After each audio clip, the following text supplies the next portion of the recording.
Hey everyone, welcome back. Ready for another deep dive. Absolutely. Always ready to explore. Awesome. So, today we're tackling something I think we can all relate to. It's finding strength when things feel, well, uncertain.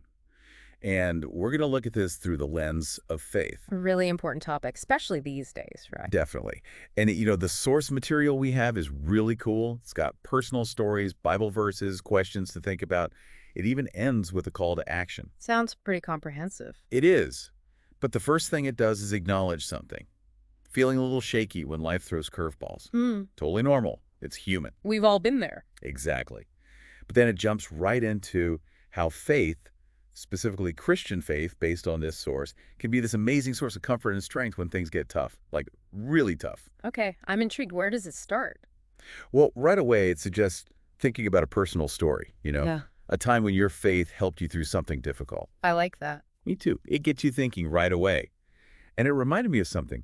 Have you ever noticed how much easier it is to connect with an idea when it's tied to a real experience, Hmm. like someone's actual life? Oh, absolutely. It makes it so much more real and relatable. Like, we're not just talking about abstract concepts. We're talking about how faith plays out in real life, like how it can actually make a difference. Yes. And I think that's why the source starts with that personal reflection. Okay, so then it moves into some Bible verses. And the first one that really grabbed my attention was Proverbs 3.56. It says, "Trust in the Lord with all your heart, and lean not on your own understanding. In all your ways submit to him, and he will make your paths straight." Powerful words. Right. And, as I was reading this, I was thinking, okay, easier said than done, right? Because letting go of control, especially when life feels like a roller coaster, it's tough. Hmm. But this verse is saying there's this, I don't know, a strength in surrender. Like strength comes from admitting we need help. What do you think about that? I think that's a really profound point. It challenges our typical understanding of strength. Like, we often think strength is all about being in control, having a plan, knowing all the answers.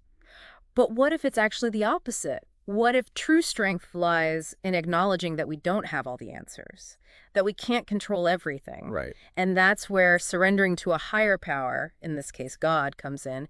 It allows us to tap into a strength that is bigger than ourselves. It's like admitting you don't have it all figured out actually gives you more strength. Exactly. It takes the pressure off. Yeah. We don't have to carry the weight of the world on our shoulders. I love that. Okay, ready for another verse? Yeah. This one really made me think. It's 2 Corinthians 12.9. It says, "My grace is sufficient for you, for my power is made perfect in weakness." Hmm. I know, right? It's like one of those things that sounds kind of backwards. Like our world tells us to be strong, successful, independent, have it all together. And then this verse comes along and says, nope, strength is actually found in weakness. It seems almost paradoxical, don't you think? It totally is a paradox, but it's also so freeing. When you think about it, it's saying it's okay to not be okay. Yes. We don't have to pretend to be strong all the time. We can let our guard down, admit our weaknesses. And in that space, in that vulnerability, that's where we can connect with God's grace. And in that connection, there's incredible strength. Wow. It makes me think about how much energy we waste trying to hide our struggles, No. when really admitting we need help could be what brings us closer to God. Absolutely. Vulnerability can be such a powerful catalyst for connection, and it can lead us to a deeper understanding of ourselves and our faith. It reminds me of a time Oh, when, please tell me. well, it was a really tough period in my life, and I felt like I had to be strong for everyone. I put up this facade, tried to handle it all myself, but honestly, it just left me feeling drained and exhausted. I can imagine. Yeah. And it wasn't until I finally allowed myself to be vulnerable with God and with the people I loved that I started to experience real healing and strength.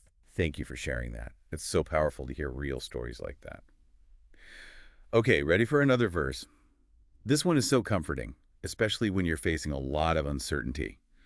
It's Jeremiah 29.11, and it says, "For I know the plans I have for you, declares the Lord, plans to prosper you and not to harm you, plans to give you hope and a future." That's a good one. Right. This verse always brings me a sense of peace, like even when things feel chaotic, there's this bigger plan unfolding. What are your thoughts on that one? I think it's a powerful reminder that even in the midst of uncertainty, God has a purpose for us, a good purpose. And it encourages us to trust in his plan, even if we can't see it right now. And it reminds us that our struggles, they're not the end of the story. They might even be opportunities for growth and transformation, leading us towards something better. That's a great perspective. It's like instead of getting stuck in the uncertainty, Hmm. we can focus on the fact that God is working things out for our good. Mm-hmm. Okay, so the next part of the source talks about the power of community. Yes. And it uses Proverbs 27.17 to illustrate this. It says, as iron sharpens iron, so one person sharpens another. I love that verse. Me too. And I love how it connects to what we're doing right now, Oh. You, the listener. You're engaging with this deep dive. You're actively seeking out different perspectives and ideas to help you navigate life's uncertainties.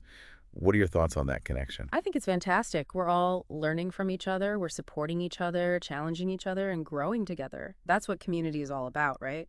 And this verse highlights how vital that support system is, especially when we're going through tough times. It reminds us that we're not alone. We can lean on each other. You're so right. Having people to talk to pray with, to offer support, it makes such a difference.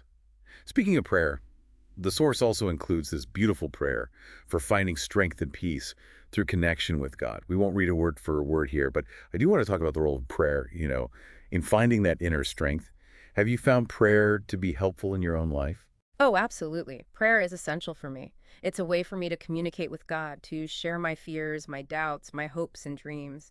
It's a way to seek guidance, to find comfort in knowing that I'm not alone. And, there's a lot of research out there that shows the benefits of prayer. Like, it can help reduce stress, bring a sense of peace, and even improve our overall well-being. It's a powerful tool. It really is. Like it's this bridge between our inner world and something much larger than ourselves. Okay, as we wrap up, the source leaves us with a really simple but powerful call to action. Choose a verse that speaks to you, that resonates with you, and take some time each day to reflect on it. Let those words sink in and guide you. I like that. Make it personal. Exactly. Take what you've learned today and make it your own. What stands out to you, listener, Yeah. and how can you apply it to your own life? You're never alone. There is always hope, even in the midst of uncertainty. That's a great reminder. Thanks so much for joining us for this deep dive. Keep exploring these ideas. And I'm left wondering, how might these concepts of faith and reliance on a higher power resonate with someone who doesn't identify with a specific religion? Just something to think about. See you next time. Bye, everyone. Bye.